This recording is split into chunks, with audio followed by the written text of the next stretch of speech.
Lección 17, Tomás de Aquino, buey mudo o doctor angelical. Con esta lección damos inicio a la última sección del curso de Historia de la Iglesia Medieval, sección que está dividida en 4 partes. La lección 17 va a ser la vida de Tomás de Aquino. La lección 18 hablaré sobre la relevancia de Tomás de Aquino en la tradición protestante, argumentando que Tomás de Aquino en la tradición protestante no fue rechazado, sino utilizado. Y las últimas 2 lecciones, que son el 19 de agosto, si no me equivoco, ahí vamos a ver una aplicación práctica de cómo podemos apropiarnos del pensamiento, teología de Tomás de Aquino. Así que estas últimas 4 lecciones serán sobre Tomás de Aquino. Y es que, hermanos, cualquier curso que trate la historia de la iglesia medieval y no considere a este personaje, realmente es un curso con un grande defecto. O para usar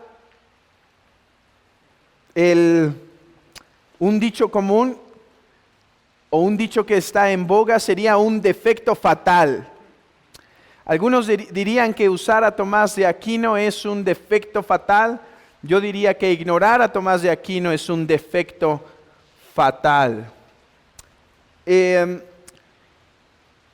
Ya que, hermanos, simplemente no podemos pasar esta gran mente. Así como no podemos hablar, digamos, de Nicea sin Atanasio, de la iglesia temprana sin Agustín, de Calcedonia sin Cirilo, de la Reforma sin Lutero y sin Calvino, o del puritanismo sin William Perkins y John Owen, de la misma forma, no podemos pasar el tema de la era medieval sin hablar de Tomás de Aquino. De hecho, déjenme ser más radical en esto. Hubiéramos podido saltar a otros teólogos medievales como Máximo y sustituirlo por otro, Juan de Damasco. Hubiéramos podido pasar Anselmo y sustituirlo por Bonaventura o por Pedro Lombardo o ¿cuál es su nombre en español? San Víctor. Pero Tomás de Aquino es ¿cómo se dice eso? Irreemplazable, sí. Cuando tratamos la historia de la iglesia medieval. Así que, como he dicho, esta lección busca tratar la vida de Tomás de Aquino a través de 5 puntos. El último punto no es tanto de su vida, pero es relevante. Y vamos a ver su vida temprana, después discípulo y maestro, después peregrino, muerte y canonización. Solo voy a pasar una lección, hermanos, en su vida, no porque no tengamos muchas cosas que decir de él. De hecho, si ya leyeron la biografía de Chesterton, él dijo que intentar contener la vida de San Agustín en una pequeña biografía es simplemente imposible. Es de una talla de la que no se encuentra muchas. Así que aunque solo voy a tratar una lección, esto no es, hermanos, porque no tengamos muchas cosas que decir. En Agustín nos pasamos prácticamente 4 horas y quizá podríamos hacer lo mismo con Aquino, ahora en un sentido diferente, porque la vida de Aquino no es de tanto movimiento como la vida de Agustín. La vida de Aquino sería una biografía intelectual, como la que prácticamente presenta un teólogo llamado Torrell, en donde en 300 páginas describe la vida de Aquino, pero a través de un discurso también de su desarrollo intelectual, de los libros que escribió y demás. Sin embargo, es solo una lección, porque me gustaría abordar otros temas de la vida, del pensamiento de Aquino.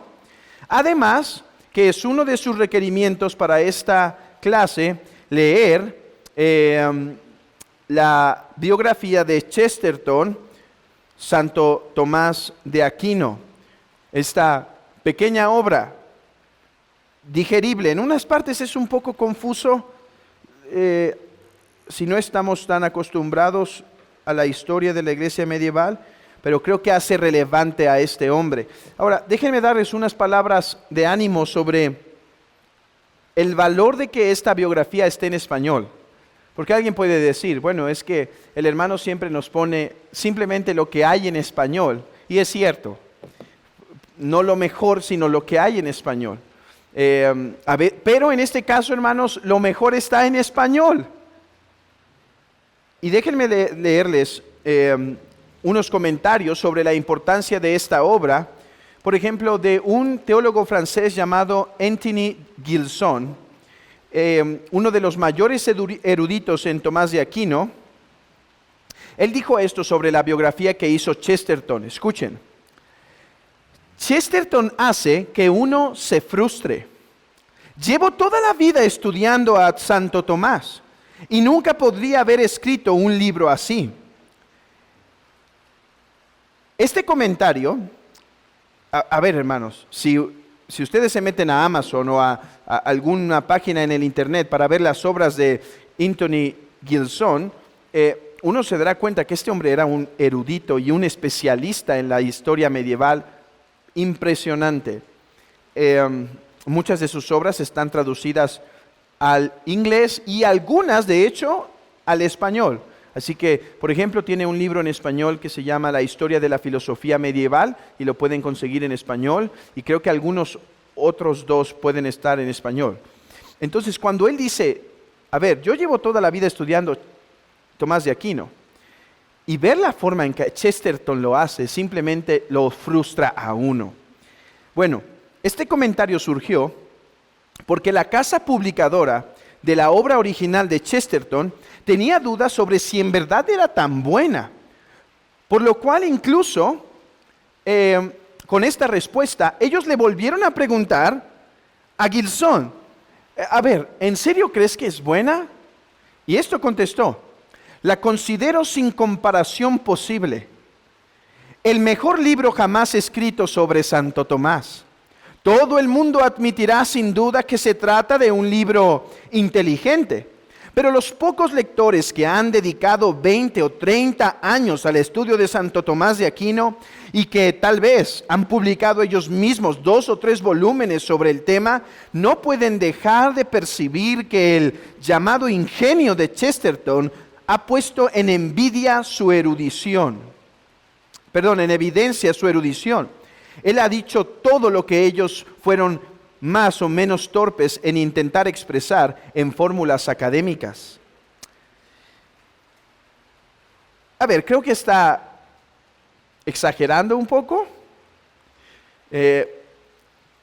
pero lo que dice es valioso. Si uno de los más grandes filósofos e historiadores en el pensamiento medieval y en Tomás de Aquino dice que la biografía de Chesterton es la mejor que se ha hecho, incluso si está exagerando un poco, creo que tiene mucha relevancia.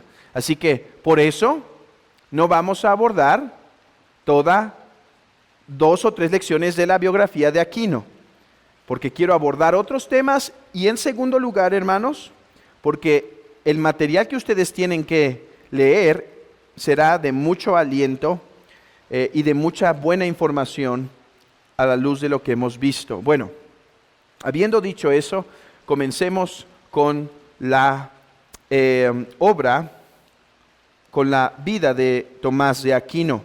Y tengo que decir que para esta obra he dependido de una manera importante en un teólogo llamado Jean-Pierre Torrel, también es francés.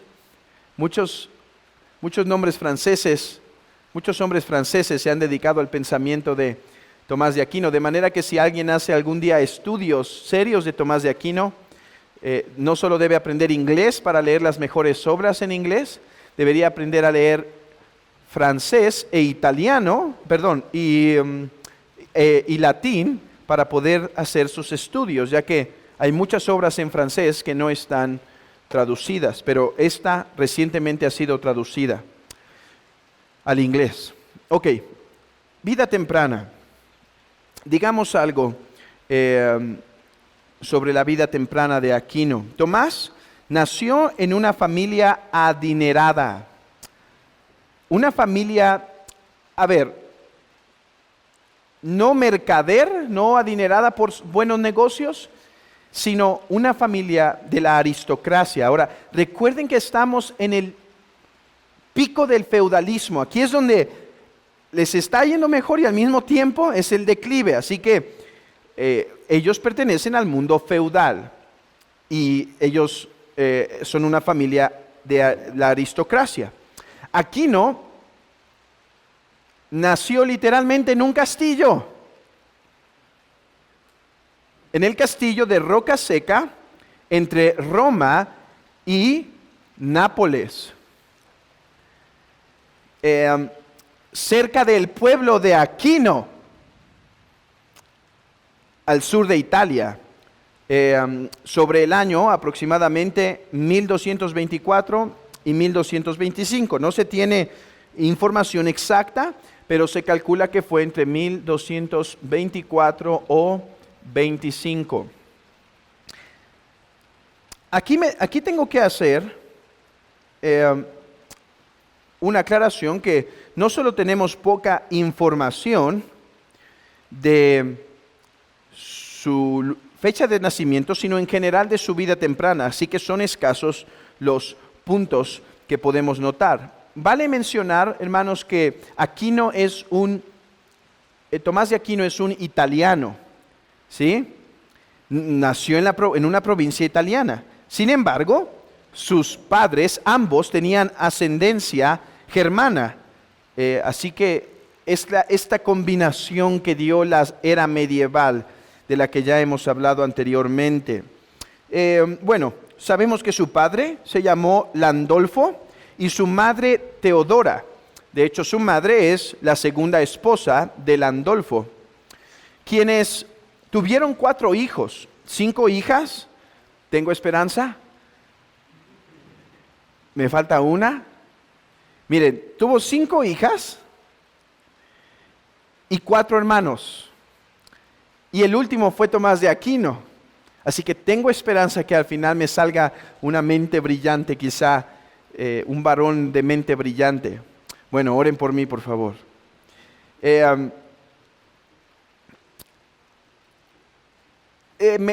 Una autora de Tomás de Aquino sugiere que además tenía 3 medios hermanos de la esposa anterior de su padre. A la edad temprana de 5 años, Aquino fue enviado a el monasterio benedictino en Monte Cassino. Todo esto ocurre en estas secciones. Y aquí vale la pena decir algo. ¿Por qué se le llama Tomás de Aquino? No es porque ministró en Aquino. ¿Por qué le llamamos a Agustín de Hipona? Porque ministró en Hipona. Atanasio de Alejandría, porque ministró en Alejandría. Bueno, ¿por qué le llamamos Tomás de Aquino? No porque ministró en Aquino. Aquí es donde los apellidos empiezan a aparecer dentro de las familias tal cual. Su sus padres, la ascendencia de su padre, venía de la sociedad de Aquino, que era una provincia. De hecho, si ustedes buscan en internet Aquino, les va a salir la provincia donde está. Y sus padres venían de una familia de ese lugar, y es por eso que se le llama Aquino. Es tal cual un apellido. Tengo aquí un comentario. Dice, una anterior rama de su familia ostentó el condado de Aquino hasta el 1137. Fue de esa rama de la que Tomás obtuvo su apellido, no de la ciudad de Aquino. No era su lugar de nacimiento ni siquiera, ni el lugar donde ministró. Aquino era un condado antiguo, una importante carretera romana o una importante zona romana de la Vía Latina. Así que de ahí le llamamos a Aquino. Bueno, allí fue en Monte Cassino, cuando viaja a Monte Cassino, allí fue introducido en las artes liberales, en las escrituras y en algunos teólogos principales como Agustín de Hipona. Este era un acto antiguo de dar a tu hijo como un regalo al monasterio a fin de poder servir, como una buena obra, ¿sí? Bueno, en 1239, a ver, si esto pasó a sus 5 años, estamos hablando que su visita al Monte Cassino ocurrió más o menos en el 229 o 30, ¿sí? Pero en el 1239, o sea, por sus 14 años, Landolfo movió a Aquino a Nápoles, ¿sí? De hecho, es muy claro no sé si esto se ve, no, pero ahí, Monte Cassino está Rocaseca muy cerca y abajo está Nápoles. Manda a Nápoles, parece que, a ver, contexto histórico nos sirve aquí. El rey Federico II estaba peleado con el papa que estaba presente y empezó a haber guerras, ¿sí? Algunos cruzados estaban peleando y entonces uno de los encargados de Monte Cassino le dijo a Landolfo, manda a tu hijo a Nápoles. Y en Nápoles fue introducido a las artes liberales, la filosofía y los temas obligatorios de teología. Este fue un cambio providencial en la vida de Aquino, no solo por la cuestión intelectual, sino porque aquí iba a encontrar una tradición naciente que le daría un cambio absoluto a su vida. Intelectualmente, ¿por qué le convino? Bueno, porque en este tiempo Nápoles era un centro de investigación aristotélico. A ver, Nápoles estaba gobernado en ese tiempo por Federico II. El Papa estaba en contra de la introducción del aristotelismo, porque el aristotelismo había sido presentado en gran manera por los musulmanes, así que algunos, sin conocer bien, pensaban que Aristóteles y los musulmanes pensaban lo mismo, pero el rey Federico II dijo, bueno, en Nápoles podemos meter algo de Aquino, y ya había cuestiones como la ética y demás que se estaba introduciendo, así que Aquino tiene aquí su primera impresión a Aristóteles, algo que iba a cambiar su vida para siempre.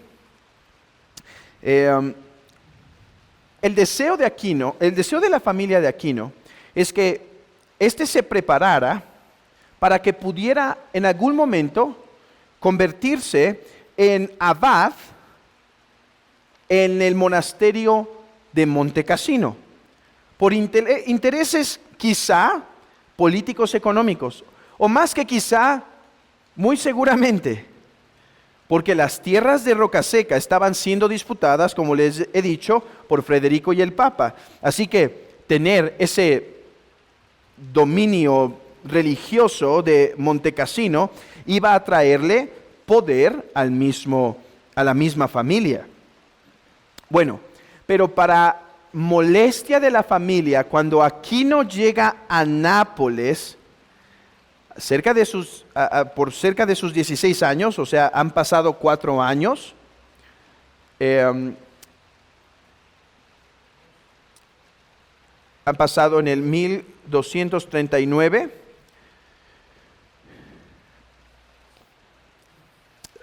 A ver, aquí.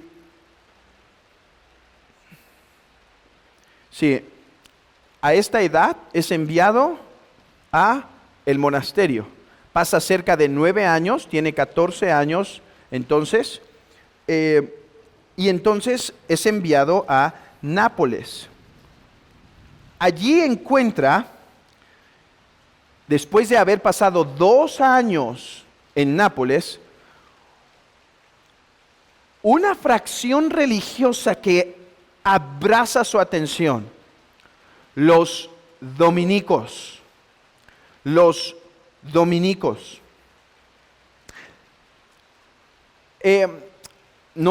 No hay tiempo para desarrollarlo, aunque sería muy interesante presentar una biografía de este iniciador de estos frailes y la tradición tal cual. A ver, esto ustedes lo están leyendo en su biografía de Aquino. Estaba Francisco de Asís y es Santo Domingo, ¿no? El nombre del fundador. Y ellos presentan una protesta a la forma de monasterio. Y ellos realmente empiezan a vivir en una pobreza, lo que le llamaron el camino apostólico, en donde para comer pedían limosna, y de ahí se les llama los mendicantes, los que mendigan para obtener su comida. Ahora, Francisco de Asís tuvo una trayectoria un poco antiintelectual, pero en la tradición de los dominicos, la tradición fue predicar, pero la vida intelectual. O sea, dedícate a la vida intelectual para poder predicar bien. Bueno, esto atrapó el corazón de Tomás. Dice Pierre en su Guía de Tomás de Aquino: lo que llevó a Tomás a ingresar a la orden de los dominicos cuando era un joven estudiante fue, en primer lugar, su anhelo por la luz guiadora del cristianismo evangélico, su amor por el ideal de la pobreza. Pero en segundo lugar, otra cosa que atrajo a Tomás a la orden de los predicadores fue su pasión por la enseñanza y la vida intelectual. Así que Aquino seguramente veía pasar, mientras estaba en Nápoles, a estos hombres pidiendo dinero, pero por otro lado yéndose siendo influyentes en las universidades, vistiendo de una forma sencilla, viviendo en comunidad, y esto atrajo su atención. Por esto decidió entregarse totalmente a la tradición de los dominicos. Ahora, alguien podría decir, ¿y por qué su familia se molesta cuando esto sucede? Si iba a ser abad y ahora va a ser un fraile. Bueno, porque el propósito de ser abad era por intereses económicos. Pero ahora su hijo se quería dedicar sinceramente a las cuestiones religiosas, que no iban a dar ningunos dividendos a la familia. Y por lo tanto, se empieza a manifestar una oposición a esta decisión de Tomás de Aquino. Así que cuando él toma el voto dominico, los frailes le dicen: huye hacia París para que no te encuentre tu familia. Y es que ya habían tenido la experiencia estos lugares de reunión, que en la antigüedad un joven también se había querido entregar a su orden. No obstante, vino la familia adinerada e hizo un escándalo no son monasterios, en inglés la palabra es prior. si me ayudan a buscarla, que no la identifico aquí.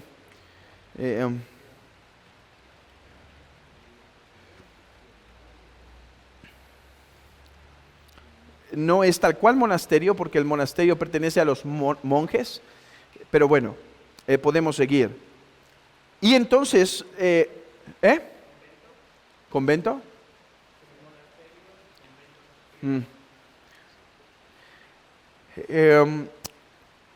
Y tal cual pasó. Aquino iba camino a París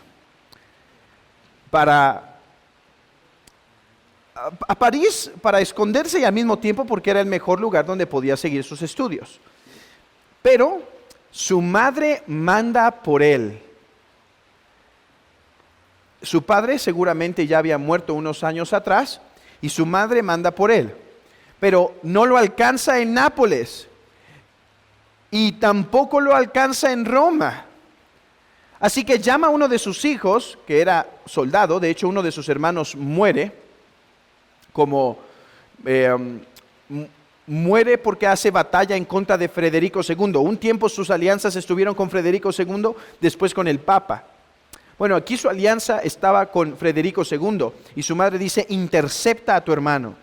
Y van y lo secuestran, literalmente secuestran a su hermano.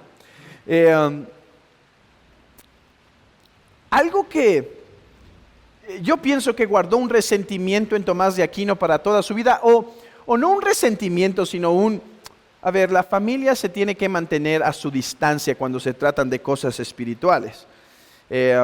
Por ejemplo, él dice, Joseph Pieper nos dice esto, que en un escrito Tomás de Aquino plantea la cuestión si una decisión de entregarse a una orden debería ser considerada y discutida durante mucho tiempo, y responde con agudeza inusitada, o sea, algo inusual en él, que los parientes consanguíneos deberían ser excluidos en primer lugar de tales deliberaciones, ya que en este sentido son enemigos más que amigos.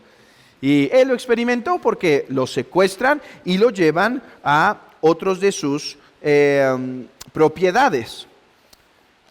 Un lugar que se llamaba Monte de San Giovanni, un castillo también que pertenecía a la familia en el norte de Rocaseca.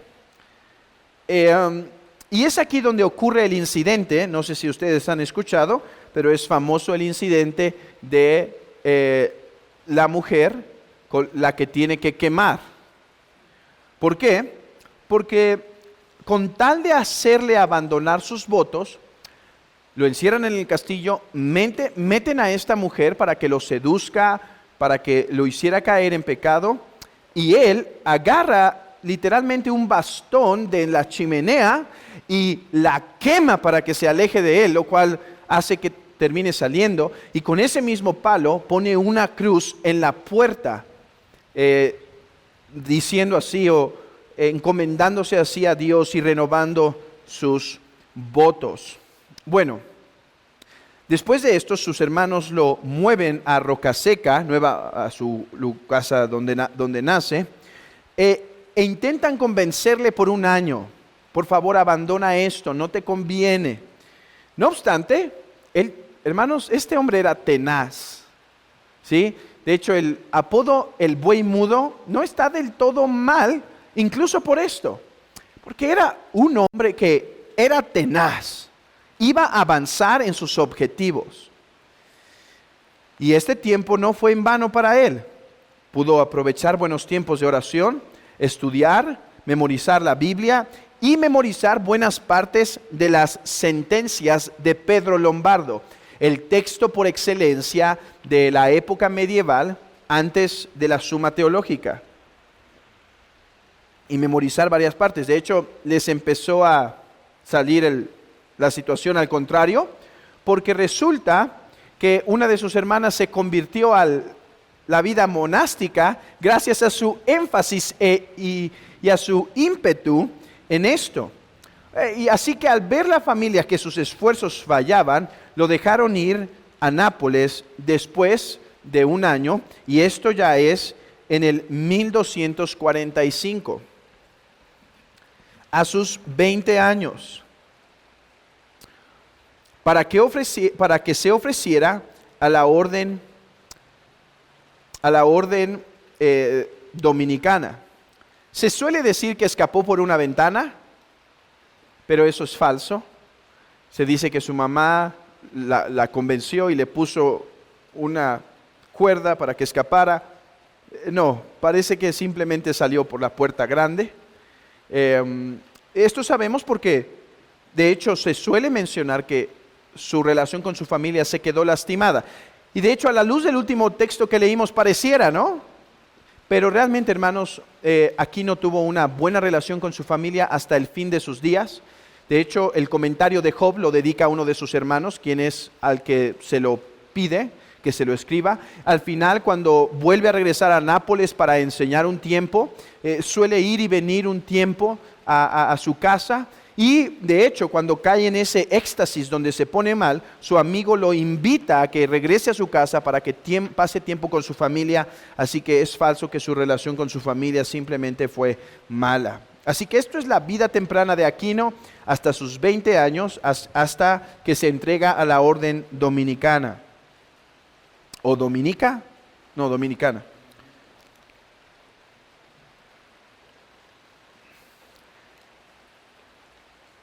En Nápoles conoce a su maestro. Por eso he llamado esta segunda sección discípulo y maestro. Después de Nápoles sale a París, donde conoce a su maestro. ¿Por qué lo terminan mandando a París? Para que su familia no cambiara de opinión. Porque ahí va a poder estudiar mucho mejor su vida académica. París se había convertido prácticamente en un mundo intelectual. Recuerden, hermanos, que si recuerdan la historia de la iglesia medieval, el tiempo en donde tiene su auge la vida feudal es el mismo tiempo en donde empieza a decaer, porque la vida feudal dio mucha atención ¿a qué? Al campo. Pero esto permitió que el surplus, el exceso, permitiera que la vida en la ciudad se desarrollara. ¿Recuerdan? Y esto hace que, por ejemplo, la universidad, la academia, empiece a generarse, empiece a desarrollarse. Y París era uno de los principales centros de educación. Ahí continúa sus estudios en las artes liberales, ya que no los había podido completar todos en Nápoles, pues su familia lo interrumpió. Y lo más importante es que aquí en París conoce a su gran maestro, Alberto Magno. Alberto Magno. En el 1248 se muda a Colonia junto con su maestro Alberto Magno. Alberto había sido requerido por la orden dominicana, él era un dominico, para que fuera a enseñar a la apenas inaugurada escuela de esta misma orden en esa ciudad. De hecho, él era un alemán. Y tomó a su gran discípulo consigo. Algo que pasa en este tiempo es que Aquino va a escribir dos comentarios muy importantes. El comentario de Isaías y el comentario de Jeremías.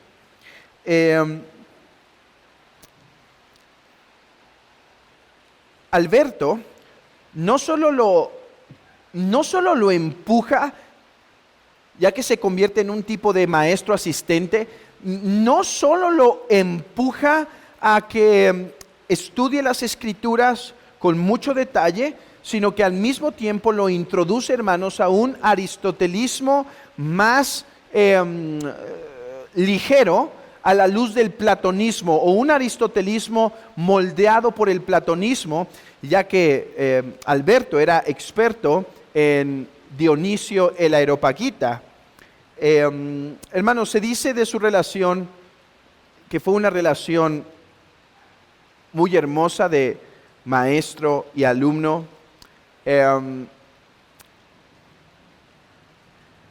Se cuenta que cuando Aquino muere antes que su maestro, él decía, cada que se mencionaba su nombre, Tomás, él gritaba o él exclamaba, él era la flor y gloria del mundo.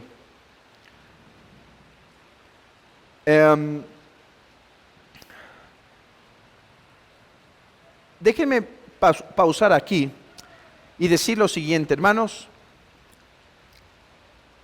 que Aquino comienza sus primeros escritos comentando la Biblia es algo que se pasa por alto muy frecuentemente. Se habla de que Aquino era todo menos un buen comentarista de las Escrituras, pero lo contrario es la verdad. Por ejemplo, en su comentario al Credo de los Apóstoles, él exhorta a los cristianos a 4 cosas que debían hacer con la Escritura: creerla, meditarla, comunicarla y contemplarla. Hablando del día del Señor, él compara a los cristianos con los judíos y dice, los cristianos cuya justicia debe ser perfecta, debería por lo tanto en ese día ir a la iglesia para escuchar la predicación. Cabe mencionar que Aquino siempre fue un magister in sacra pagina, o sea, un maestro de la Escritura. Él se mantuvo toda su vida escribiendo comentarios de la Biblia. Dice un autor, Torrell, estos miles de páginas de teología bíblica, descuidados durante mucho tiempo, han sido recientemente objetos de una atención creciente, tanto por su técnica exegética como por su relación con la teología especulativa. Estos comentarios, que constituyen una parte importante de su obra, deben leerse y utilizarse junto con sus exposiciones sistemáticas. A ver, hermanos, escribió una interpretación verso por verso, sección por sección, de los 4 evangelios, que se llama Catena Aurea, o sea, cadena de oro. Escribió comentario de Mateo, escribió comentario de Hebreos, escribió comentario de Job, y escribió otros comentarios de las Escrituras. La mayoría de las epístolas del apóstol Pablo. Así que, y varios del Antiguo Testamento, los Salmos. Así que era un hombre de las Escrituras. Aquí es, mientras está en Colonia, es donde Alberto escucha el apodo que le pusieron a Tomás de Aquino. Así que se cierra el paréntesis de la importancia de las Escrituras en la vida de Tomás de Aquino y regresemos a Alberto y a Tomás. Y aquí es donde escucha que sus compañeros le llamaban buey mudo. ¿Por qué buey? Dicen que era un poco ancho, o si lo quieren, gordito, bastante ancho. De hecho, leía en algún lugar que cuando iba caminando entre los mercados iba medio estorbando. Así que esa era la razón de buey. Lo que yo les dije de buey por tenaz, eso ya fue una aplicación espiritual de ese apodo. Pero ellos lo llamaron por ancho. Así que cuando escuché eso, hermanos, me dio esperanza. Porque hasta ahorita todos los teólogos que había estudiado eran flacos, como Calvino, Owen, Agustín, y al escuchar que hubo uno sumamente ancho, me dio esperanza, hermanos. Y la otra razón, mudo, por su carácter particular. Era un hombre muy metido en sí mismo. Quería ayudar a los demás, pero era un hombre serio. De hecho, se dice que cuando estaba en una conversación y la conversación no era bíblica, simplemente se enfadaba y se iba. Así que es por esto que lo llamaron el buey mudo. Pero cuando esto lo escuchó Alberto, él dijo algo. a este que llaman el buey mudo, un día todo el mundo lo escuchará. Y creo que realmente es así, hermanos. En la teología, para bien o para mal, todos en algún momento se terminan topando con este buey mudo. Lo llamamos el buey mudo, pero en su doctrina hará retumbar tal mugido que resonará en todo el mundo. De hecho, se dicen que era de un carácter muy sincero, hermanos, muy honesto. Y esto lo escuché escuchando un audio de R.C. Sproul, que es tomado de una biografía, un poco de hagiografía, pero que creo que manifiesta su carácter. Dicen que un día uno de sus compañeros les dijo: mira, Tomás, una vaca volando. Y va Tomás corriendo a ver la vaca volando. Y todos empiezan a burlar de él. ¡Ay, buey mudo! Y él dice: es que yo pensaría antes que hay una vaca volando que uno de mis hermanos me estuviera mintiendo. Preferiría pensar que la vaca lo está haciendo a pensar que tú me estabas mintiendo. Interesante este personaje. Hermanos, realmente es de esos personajes que uno hubiera querido saber más de su vida. Más de su espiritualidad, pero simplemente fue un hombre inteligente que lo que más tuvo que dejarnos fue sus obras. Pero es de esas personas que eran calladas, que te dan tanta curiosidad conocer, que le harías, aunque sea para sacarle las palabras a, ¿cómo se dice?, a cuentagotas, lo harías con tal de saber cómo es la vida de este hombre. Bueno, sucede que en París, ahorita están en Colonia, ¿recuerdan? Estuvo en París, se mueve a Colonia y en París se vuelve a abrir una vacante y entonces Alberto designa a uno de sus estudiantes para este puesto. Y Alberto, ¿todavía me escuchan? Y Alberto no pudo recomendar a ningún otro sino a Tomás para esto. No obstante, hubo ciertas oposiciones de un tal Juan Teutón, no por dudar de las capacidades de Aquino, sino por su corta edad, 27 años. Y además que en París, hermanos, había un clima bastante hostil al mundo, en el mundo de la universidad, en las posiciones de los frailes. Hay un debate que no puedo entrar en él, pero hay un debate que se desarrolla en donde ¿por qué los mendicantes tienen que tener puestos de teología en la universidad? Ellos no lo deberían tener, y empieza a haber una riña y todos creían que Aquino simplemente no era capaz de hacerlo. No obstante, Aquino termina en París siendo licenciado bajo Elías Brunet, al mismo tiempo que trabajaba en su comentario de teología de las sentencias. El punto era que él pudiera pasar de ser licenciado a ser un magíster. Durante este tiempo escribe el comentario de las sentencias, un comentario, hermanos, que lo vamos a usar para el curso de prolegómeno, que es su comentario de Boecio de la Trinidad. Está en español y es un gran material para los temas de prolegómeno.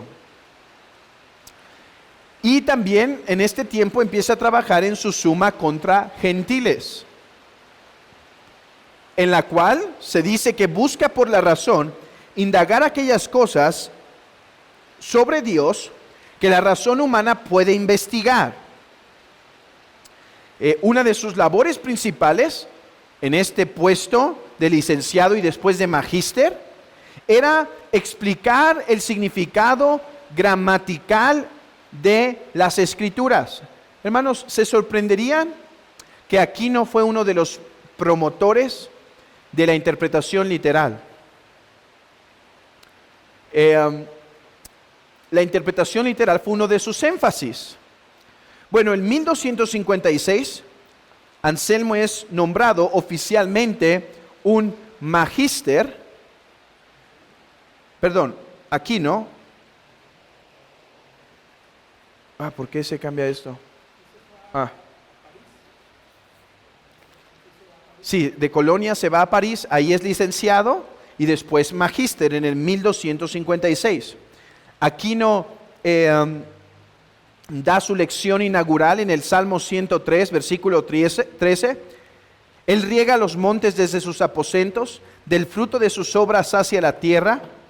Y 3 áreas de teología se convirtieron su principal labor: legere, comentarios sobre la Biblia; disputare, conversaciones teológicas nacidas de las preguntas de los estudiantes que regularmente no se alcanzaban a abordar. Esto es interesante, hermanos. Hoy tenemos un método de enseñanza en el seminario como el de nuestros días, donde hay una división de las materias en 4 aspectos,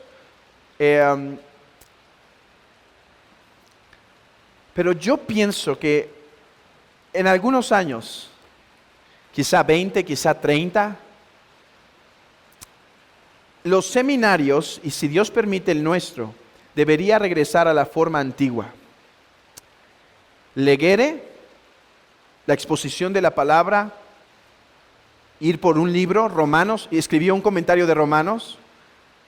De hecho, hay algunos estudios académicos donde investigan cómo Calvino descansó en cierta medida en algunos comentarios de Aquino. Bueno, y después de esas lecciones de escritura, en la mañana, más tarde, se juntaban para discutir los puntos teológicos que saltaron de ahí, ¿sí? Por ejemplo, si leyeron Génesis 1, de hecho, si ustedes ven los comentarios, algunas de las obras de Lutero así eran. Su comentario a Génesis se vuelven muchas lecciones porque empieza a dar aspectos de teología. Y en tercer lugar, estaba legere, disputare y predicare. Aquino fue un predicador, y dicen que un potente predicador.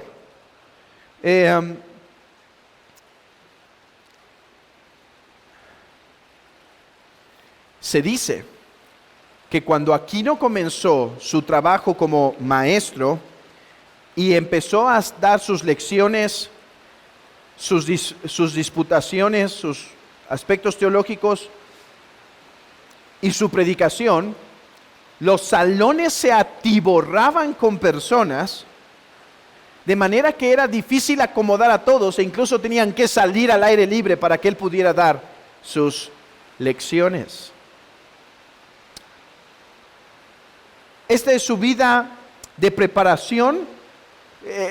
Miren lo que pasaba. Mientras Anselmo estaba tomando, mientras Aquino estaba tomando sus pasos para educarse, licenciado y magíster, al mismo tiempo estaba dando lecciones en su vida, y esto produce un dar, un venir e ir en su formación. Bueno, después de esto tenemos a Tomás el Peregrino. Tomás el Peregrino. Y es que a partir del año 1259 se participó en un capítulo dominico en Valenciennes. ¿Qué es un capítulo? Un capítulo es la reunión de los frailes, precedida por el prior, para tratar o decidir de las cosas que atañen a la vida común y apostólica y también a la buena administración del convento.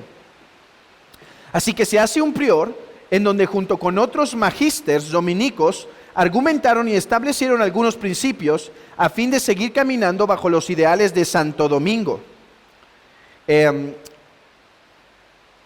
Ahí está, por si quieren algunas imágenes para su casa. Es interesante la vida de este hombre, ¿eh? Nada más que no tenemos tiempo de desarrollarla, pero es muy interesante lo que intentó hacer. ¿Recuerdan que les hablé de los albinguenses, que eran una secta relacionada con los cátaros? Sectas que se quejaban de la iglesia, pero que caían en herejías. Él intentó ganar a estos albinguenses por medio de la predicación de la palabra para que no tuvieran que ser expulsados de la iglesia. Y por eso es que su fracción está muy inclinada al aspecto teológico para convencer a los que se desvían. Por eso es que Aquino es ese teólogo, viene de esa tradición, llamar a los que se desvían. De hecho, hermanos, si alguien tuviera que elegir una tradición en el mundo medieval, yo creo que esta era la mejor de todas, los dominicos. Pero bueno, luego les hablo de qué deberían hacer si estuvieran en la vida medieval. Alguien va a decir, no, tendrían que clavar algunos papeles en unas puertas. Bueno, estoy de acuerdo. Así que durante este tiempo, Aquino deja su poste en París por ciertas reglas de los dominicos de que tenían que rotar a los maestros a fin de que otros se pudieran preparar y tener así un ejército de teólogos y predicadores. Por lo tanto, para finales del 1259 sale para Nápoles, regresa a su antigua residencia, en donde tiene la oportunidad de gozar de ocio para trabajar con más detalle en su Summa contra Gentiles. Déjenme decir algo sobre el propósito de la Summa contra Gentiles. La Summa contra Gentiles está dividida en 4 partes. 3 de ellas se propone demostrar Aquino la verdad de la fe sin escrituras ni muestras de los padres, sino a través de la pura razón. Y en el último libro trata la doctrina cristiana desde la fe. Se ha pensado que esto es una postura racionalista, pero esta debe verse como un trabajo de demostrar a los infieles lo razonable de la fe cristiana para mostrarles que ellos están en la verdad. Bueno,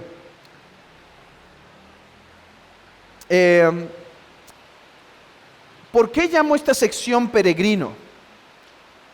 Porque, hermanos, a partir de este momento, una vez regresa a Nápoles, a partir de este momento, Aquino ya no pasa más de 2 años en ningún lugar. Lo van a mover de Nápoles, después a Roma, después a Orvieto, después a Viterbo. Así que tiene una vida muy agitada. Dice Pippier, abandonó su cátedra en la Universidad de París en el 259. Después de 3 años, es decir, iniciado una vida errante que duró hasta su muerte y que nunca le permitió permanecer más de 2 o 3 años en el mismo lugar y en el mismo puesto. Y se asombrarían todo lo que viajó a pie. Pues gran parte de los viajes de los dominicos tenían que ser a pie por regla, porque ellos se despojaban de toda cosa material para poder honrar a Dios con lo poco que tenían. También Alberto, hermanos, y todas las obras que escribió Aquino, unas viajando, moviéndose para acá, en debates, caminando, y es uno de los hombres más productivos, y solo vivió hasta los 49 años. Durante los próximos 2 años, de 1259 al 1251, las fechas y lugares son poco certeros. No obstante, a partir de mediados de septiembre de 1261, los pasos de Aquino son más fáciles de seguir, ya que en los capítulos de los dominicos, ya les dije que es un capítulo, se registra el nombre en donde estaba Aquino. Así que sabemos que en este año, hasta el 1265, Aquino estuvo en una forma más fija en Orvieto, enseñando como un prior dominico y dedicándose, entre otras labores, a la escritura. Algunas de estas labores de la Escritura nacieron a petición de su hermano, como el comentario de Job, su hermano Ptolomeo. Este libro expone la providencia divina de una forma excelsa, y es probable que aquí, al mismo tiempo que está exponiendo el libro de Job, está escribiendo el tercer libro de la Suma contra Gentiles, ya que son el mismo tema. Aquino también escribió una exposición en este tiempo de fe, hace un comentario a los nombres divinos de Dionisio, el Areopagita, y hace su Catena Aurea, un comentario de los 4 evangelios. Dice un autor: si echamos una mirada retrospectiva a este periodo de su vida de fraile, Tomás de Aquino, dice, no podemos dejar de impresionarnos por la rapidez con la que trabajó. En 5 años, tras dejar París, escribió la Suma contra Gentiles, el comentario del libro de Job, buena parte de su Catena Aurea y toda una serie de opúsculos. Las 3 grandes obras apenas necesitan ser alabadas, ya que una sola de ellas habría bastado para ocupar el tiempo de más de un autor. Y esto mientras era maestro de los alumnos. De hecho, es probable que aquí es donde empiezan a hacer la idea de la suma teológica. Pero voy a hablar de eso un poquito más adelante. Para septiembre del año 1265, un capítulo designó que Aquino tenía que formar una escuela o un studium en Roma para capacitar a los frailes. Y es que al parecer existía gran decadencia en estas provincias del estudio. Así que tiene que ir a Roma. Durante este tiempo empiezan a hacer su magnum opus, su suma teológica. Y comienza a trabajar en ella. Esta obra quedó inconclusa por una experiencia mística de Aquino. Así que las partes que siguen a la suma del libro tercero, cuestión 90, artículo 4, las que siguen son añadidura de lo que sus discípulos hicieron, tomando de sus comentarios de las sentencias e intentándolo acomodar. La Suma Teológica es un tratado sistemático de todas las cuestiones principales de la teología organizada en un torno al tema de cómo las cosas en última instancia se derivan de Dios y están destinadas a volver a Él, su causa primera y su fin último. Ahí trabaja la teología del exitus reditus. Exitus, todo sale de Dios, pero todo regresa a Dios.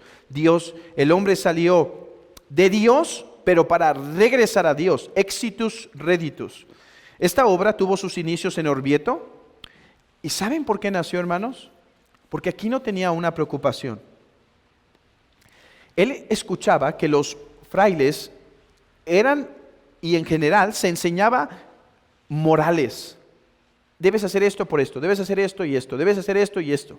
Pero Aquino decía que eso era insuficiente, que para que entendieran incluso los morales, tenían que entender la teología detrás, y por eso empieza a escribir la Suma Teológica para principiantes en la teología. Ahora, todos pensaríamos que esta obra, si han visto los volúmenes que la contienen, hubieran mantenido a este autor ocupado totalmente, pero realmente nos equivocamos. Al mismo tiempo escribe un libro llamado De Potentia y otras obras menos conocidas, pero que gracias a Dios está en español, que se llama Compendio de Teología, obra en la cual se esfuerza por ser lo más sencillo. De hecho, les puse en sus notas, cuando se las entreguen, un apéndice para que vean la introducción a ese compendio de teología, donde él exaltaba que una de las mejores características del maestro es hacer las cosas sencillas, y que enseñar a los más sencillos es una de las cosas más preciosas y que más deberían ser loadas, aunque él no lo logró del todo.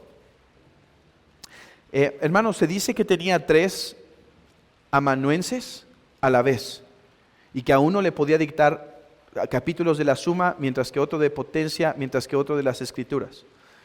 Se dice que tenía una capacidad de concentración y abstracción profunda, y es así. De hecho, casi lo que él no escribe, tenemos esta imagen de Aquino, y creo que lo representa muy bien. Una, porque le esconde la panza, y otra, porque fue un hombre, hermanos. Podemos hacer una biografía de Aquino prácticamente con todo lo que escribió. Y por eso creo que lo representa bien, con su lápiz y su libro. De hecho, se dice que Jonathan Edwards, otro gran pensador, era semejante, que sus manos siempre estaban manchadas de tinta y que tenía como tipo post-its en su ropa, porque todo el tiempo estaba escribiendo sus pensamientos y no permitía que nada se le perdiera. El punto es que Aquino sí escribía, pero la forma en la que logró más libros fue porque tenía sus amanuenses. Y a ellos les dictaba y les dictaba y les dictaba, y tenían de hasta 3, porque a veces no solo les dictaba quizá al mismo tiempo, sino que los reemplazaba, se cansaba. Y, el que sigue, venga otro, y el que sigue. Hermanos, una mente brillante, de hecho, con mi conocimiento limitado de lo que sé de Agustín, otra gran mente, Orígenes, otra gran mente, Jonathan Edwards, otra gran mente. Yo creo, hermanos, que miren, si me tuviera que quedar, esto dijo una vez Carl Truman, dice, si me tuviera que quedar en una isla solo con un teólogo, no sería Calvino, sería Lutero, porque él haría una buena fiesta. Miren, si me tuviera que quedar en una isla solo, preferiría Agustín, Anselmo, creo que son más divertidos. Pero si tuviera que quedarme en un seminario con alguien, yo creo que sería este hombre. No creo que ha habido mente más brillante y fructífera y precisa que fue Aquino. Sus años en Orvieto, hasta su posición como maestro en Roma, fueron tiempos de paz, algo que le permitía dedicarse de lleno a sus obras. Sus mayores enemigos eran teólogos muertos con los que discutía apáticamente en sus obras. Pero las cosas cambiaron a finales de 1268, cuando regresa a París. Y es que al llegar a París tuvo que mantener una constante guerra contra aquellos que atacaban la vocación mendicante. Por otro lado, tuvo que dar respuesta a algunas preguntas teológicas nacidas a partir de la más amplia introducción de Aristóteles a la tradición teológica. En resumen, nos dice Jean Perrier lo siguiente: la discusión se centró en las cuestiones álgidas, la eternidad del mundo, a la que Tomás dedicó una breve obra homónima, y la unicidad del alma en el ser humano, de la que habla cada vez que trata el tema de la antropología, o sea, diciendo que cada ser humano, no hay un alma universal de la cual todos participan, sino que cada uno tiene un alma en particular. Esto en contra de la tradición aristotélica que venía de las manos de los musulmanes. Y lo que intenta hacer Aquino es decir esto: a ver, si Aristóteles enseña eso, rechacémoslo, pero él no enseña eso, rechacemos a los musulmanes. La segunda cuestión dio lugar a su obra más famosa, sobre la unidad del intelecto contra los averroístas, y este es un filósofo medieval. Aquino escribe varios comentarios de Aristóteles en este tiempo, y es que debemos entender que los debates apenas mencionados estaban relacionados con la influencia de Aristóteles en París. Por un lado existía una fracción que se oponía a este, y por otro lado estaban los averroístas, que promovían varios puntos teológicos basados supuestamente en Aristóteles. Aquino demostró que Aristóteles es, de hecho, de los católicos, C minúscula, y debe ser utilizado a nuestro favor. Ok, lleguemos a su muerte. Aquino, a sus 47 años, regresa a Nápoles, otra vez de París a Nápoles, la ciudad en donde primera vez hizo sus votos dominicos. El propósito por el cual sus superiores lo mandaron a Nápoles fue para el mismo propósito de siempre: apoyar un centro de educación teológica. Para Aquino este fue un tiempo privilegiado, pues pudo establecer contacto con su familia. En cuanto a su trabajo intelectual, él impartió un curso sobre la epístola de Romanos y los Salmos en privado, continuó su comentario sobre Aristóteles y su redacción de la Suma. No obstante, el 6 de diciembre de 1273, este imparable obrero simplemente se detuvo. ¿Recuerdan la historia de Forrest Gump? Me lo imagino así. ¿Se acuerdan que empieza a correr y empieza a correr y empieza a correr y se para? Y lo voltean a ver y dice: ¿qué? ¿Por qué te paras? Ya me cansé, ya no quiero correr. Bueno, algo así pasó, pero dice Ryland, su amigo y asistente, que no entendía la razón de ello. Y al preguntarle a Aquino, su respuesta fue esta: es que ya no puedo. Todo lo que he escrito parece simple paja en comparación con lo que he visto. Esta respuesta de Aquino pone delante de nosotros a un hombre que era más que un intelectual. En las palabras de Joseph Pieper, Tomás no solo fue un pensador filosófico y teológico, no solo un profesor universitario, sino también fue un visionario, místico, un santo. Hermanos, leemos sus obras y se nos hacen secas, difíciles, y es parte de la precisión que manejó. Pero este era un hombre espiritual. Dice que cuando no encontraba una respuesta a algo, lo que hacía era hincarse y orar, y que a veces pasaba horas y horas y horas orando a Dios simplemente. Ryland intentó hacer descansar a Aquino y lo mandó por un tiempo a su casa a Roca Seca, pero este permaneció en silencio. El Papa Gregorio X volvió a convocar a Aquino para que lo asistiera en un concilio, pero en el camino Aquino se golpeó la cabeza con un árbol y aunque parecía algo ligero, realmente la herida fue tan grave que murió unos días después, el 7 de marzo de 1274. Mientras agonizaba, pidió el viático, o sea, el sacramento de la Eucaristía, que se administraba a los enfermos que estaban en peligro de muerte.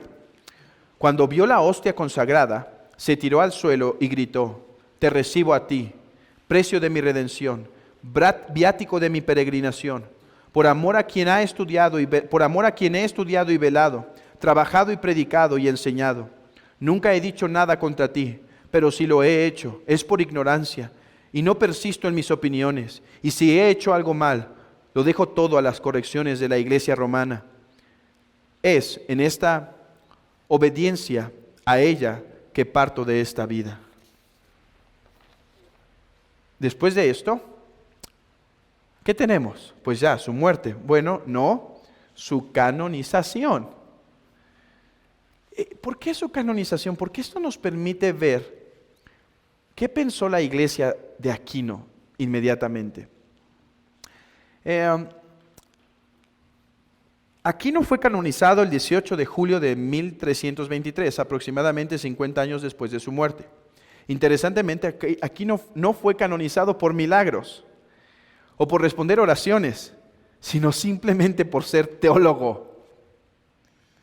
Pieper nos recuerda que en la reunión de su canonización, al no haber milagros que aportar, solo podía repetirse unánimemente a una voz: Tomás había sido una persona pura, humilde, sencilla, amante de la paz, dado a la contemplación, moderado, amante de la pobreza, y él mismo había dicho repetidamente que la perfección de la vida consiste mucho más en la rectitud interior que en los actos exteriores del ascetismo.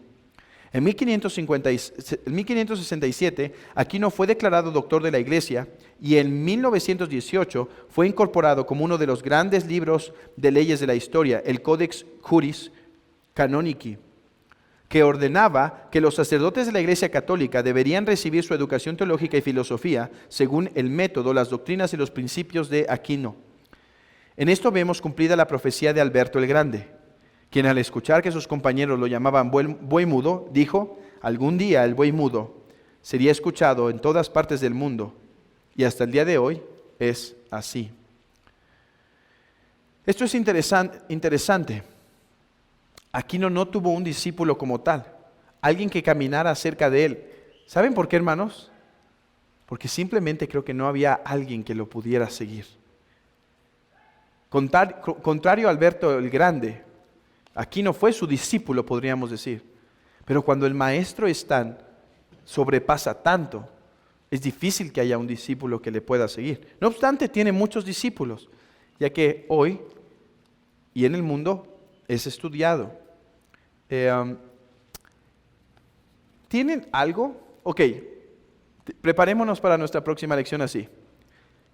Es interesante la vida de Aquino, qué bueno que escribió tanto, etcétera. Pregunta, pero ¿tienen algo los protestantes que aprender de Aquino? ¿Tiene Aquino algo bueno que enseñarnos? Bueno, espero que esta breve biografía nos dé algo. Por ejemplo, de su diligencia en el trabajo. Se dice que su concentración era tal, hermanos, que podía quedarse absorto en una oración o en una cadena de razonamientos filosóficos o teológicos que a veces olvidaba dónde estaba. No percibía a la gente que lo rodeaba e incluso, cuenta un relato, no se daba cuenta que una vez, mientras estaba pensando, la vela se acababa y su mano se empezaba a quemar, pero él estaba concentrado. Y otra ocasión, se dice que cenaba con el rey Luis IX de Francia y se puso a pensar en la herejía de los maniqueos y de repente golpea la mesa y exclama: ¡eso acaba los maniqueos! Y de repente se da cuenta que estaba en medio de una cena y pide disculpas por ello.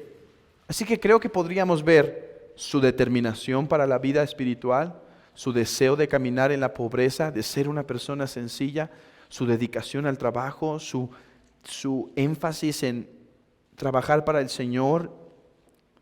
¿Pero hay algo más que los protestantes se podrían apropiar de él o solo estos principios? ¿Es Aquino teológicamente útil solo para los romanos católicos o tiene algo que enseñarnos a nosotros los católicos reformados? Esta respuesta será respondida en nuestra siguiente lección, que es titulada Tomás de Aquino y la tradición protestante reformada.